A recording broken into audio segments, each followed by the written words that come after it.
Mr. John Francis Igwe. There is this argument in some quarters that we are not technologically driven as far as our borders are concerned, that people do not have modern day equipment to really track movement and the rest. What do you have to say about this, sir? I just strongly believe that we have to appreciate this, that we are working for our country and we are working for our life. It is so that we mind the equipment. No matter how sophisticated the equipment is, we are going to mind. And if the person does not feel that he's working for himself, for the greatness of the nation, the person cannot achieve anything.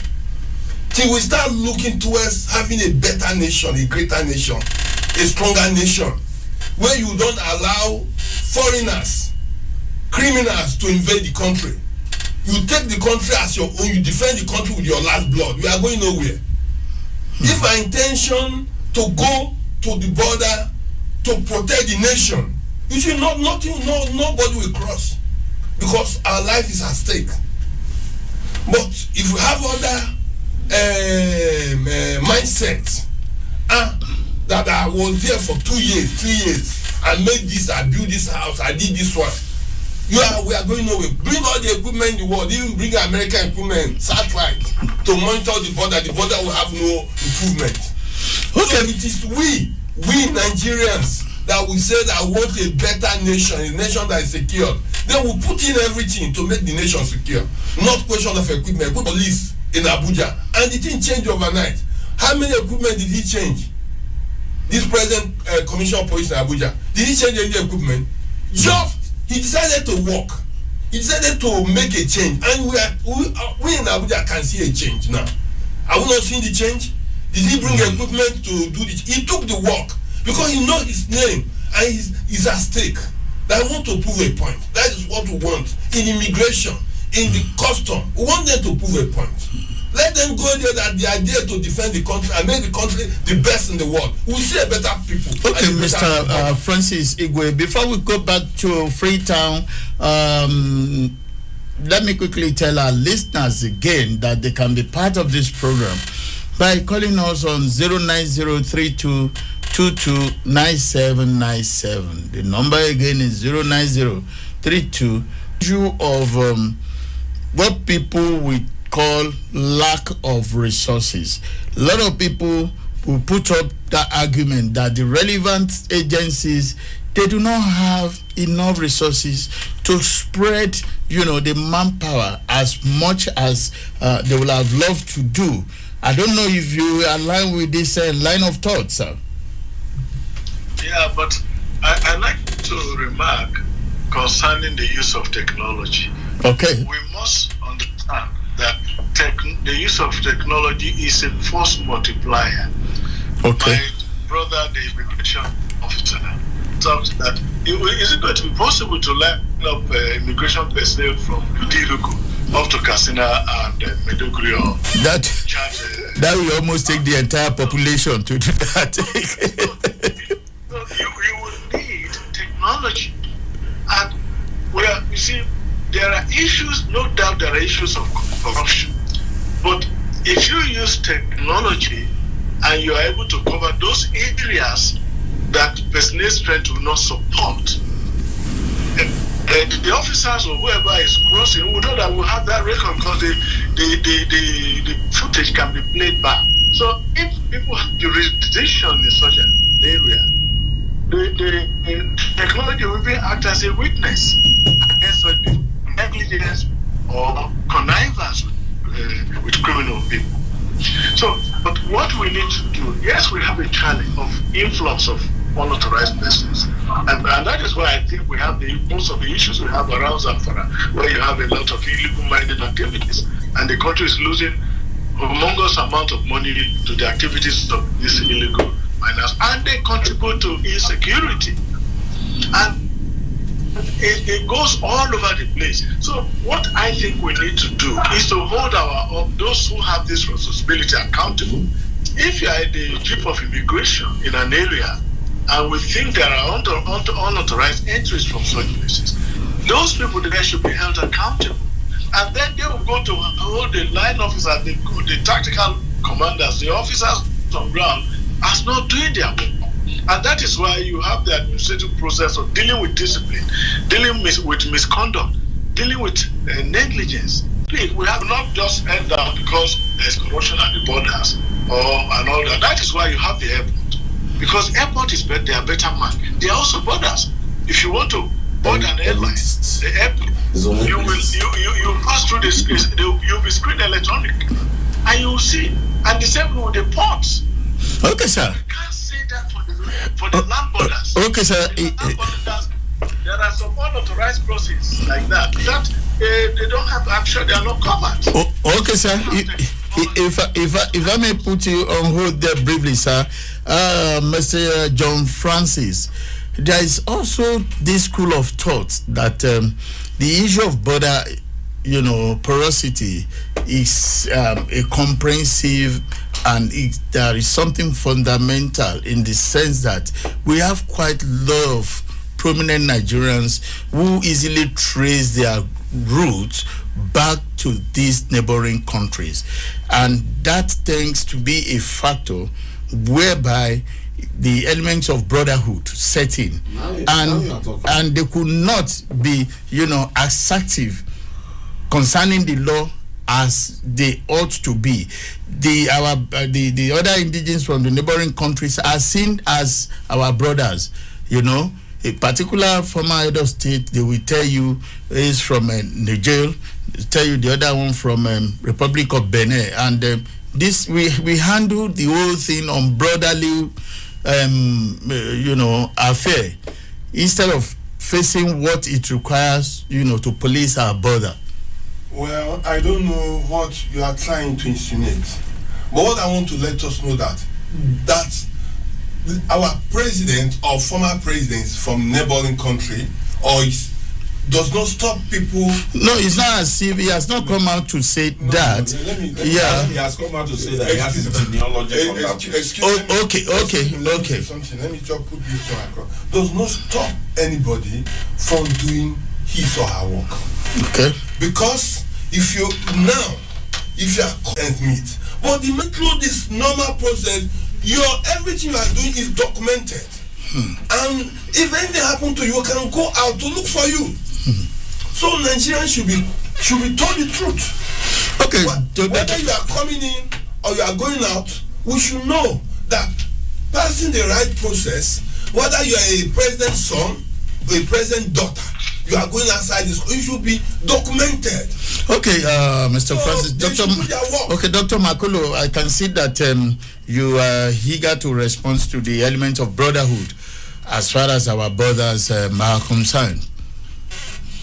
You see, I remember my days in the training school for immigration in January 1988, and we were taught as immigration officers that even if my father appears before me claiming the indigene or nationality other than the nationality of Nigeria that employs me and give me a job to do that, I should treat him as a citizen of other country, not a citizen of Nigeria. Even if it's my father, even if it's my brother or it's somebody I know. The issue we have and the porous border, the insecurity we have had over the years is the fact that, and I put it straight, and I hope my brother, the Nalego and the rest, and Nigerians are listening. As long as we continue to appoint improper, unfit leadership for Nigerian Immigration Service, you will continue to shout this way. If you continue to flush out the intellectuals in their midst, the brains that can drive the innovation, the creativity that Nigeria needs, you keep flushing them out, and you bring in the misfits who are fit to satisfy some ethno-religious sentiments to do that job, and they keep turning the thing upside down continuously. We'll continue to go this way, and I start to be corrected. In the last 7-9 CGs you have appointed in immigration are the most unfit immigration officers from among the immigration officers. Are they telling me that the security services don't have their record? And you keep employing them, the unfit and improper the ones we consider within among ourselves, that we know ourselves, that we will not reckon with in terms of character, in terms of integrity, in terms of potential, in terms of capacity. You pick the worst to lead the best. You can't get anything. You cannot give sheep leadership of lions and expect lions to behave like lions. Yeah, this is what's happening. Dr. Makulo, you pick the worst to lead the bus. Hello, sir. Are you still there for us, sir? Yeah, I'm here. Yeah. Dr. Makolo has just expressed his view concerning the recruitment exercise and even the promotional aspect of it to the level of responsibility. And to him, he has observed some, let me say, quite a lot of irregularities, and he has come down to the fact that. And I think that's what my colleague is complaining about. That among the ranks, they should get the best. But I think if somebody has risen to the position of voter. Okay, sir. Okay, sir. This question is meant for both of you gentlemen, Dr. Makolo and Mr. Francis Igwe. People will tell you that poor remuneration is a cardinal factor that encourages, corruption, or unethical conduct. Immigration is concerned. Security. Yeah. Mr. Francis, you agree that poor salary, poor welfare package is actually, compelling those officers to look elsewhere for survival. And that, in a way, is causing porous bother for us. Well, I believe it contributes, but it's not. If you are not corrupt, if you don't have corrupt mind, no matter how much you've been paid, you will not in one way or the other. You will not in one way or the other. This is your salary. You need to go and put yourself where you cannot manage. For instance, you know that you are receiving about 100,000 or 150,000 per month. Then you go and put your child in a school that you are paying 350,000 per term.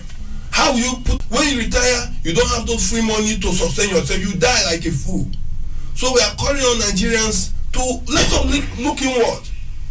Okay. Anything we are doing, look inward. If Dr. Makolo, that job it cannot keep you and you don't like it, instead of going out to turn yourself to pig in the border, it's better you resign. Even you can be a farmer or anything, or be a trader and keep yourself happy.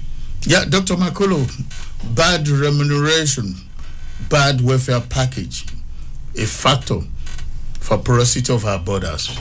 What's your reaction? My reaction is simple, and I go back to what I said before. The unfit and the improper people leading the services of security agencies is the problem. Bad remuneration, you are not the only one that is being remunerated badly. For the federal government have salaries and wages commission to have set the salary and the wages, it is set across board. It's a collective bargaining criteria between the government and other agencies that arrive at it. Your package, your welfare package, is to ensure that your welfare is taken care of. But you have leaders who take that welfare package and wire it into contract for the supply of tissue paper, and they supply and give the contract on the streets, on the veranda, pay the money without, and then squander the money meant for the welfare of the officers. This is where the problem is. Go to the border and see how the immigration officers live, how they work, the working condition, the working environment, and the working materials that the government has given them. Then you will know they have problem. Even then, some of us were there. We're not corrupt. And I make bold to say this about myself. My record speaks. Anybody who have anything, come out with it. We were there for over 30 something years of our lives. We have those who have that integrity. Even then, in the worst cases, we never defrauded Nigerians or defrauded the passers-by. But the people who are actually fraudulent and that destroy the system If the ones you are employing, your PA becomes the SA, becomes the PSO, becomes his principal officer, and becomes CG. He never goes out there to see anything. He's the most corrupt, the worst of them all. He has all the money, and he's still corrupt. He's searchable. The ordinary Nigerians, our problem as a country does not lie with their followers. It lies with the elites. Okay, let's the quickly. leadership that is the problem. Okay, and let's the ones quickly. that are eating up the welfare of the officers, and even the corruption you're saying in the borders. Those people who are correcting the 5 naira, 10 naira, the guy is sitting in the office and asking them to bring it. The guy on top are all there. So let's go to a holistic solution to Nigerian security problem. Okay, let's quickly rush back to Freetown and quickly, sir. AIG Western, sir. Yeah. We're discussing about poor salary package as a factor for porous border, and that also encourage corruption.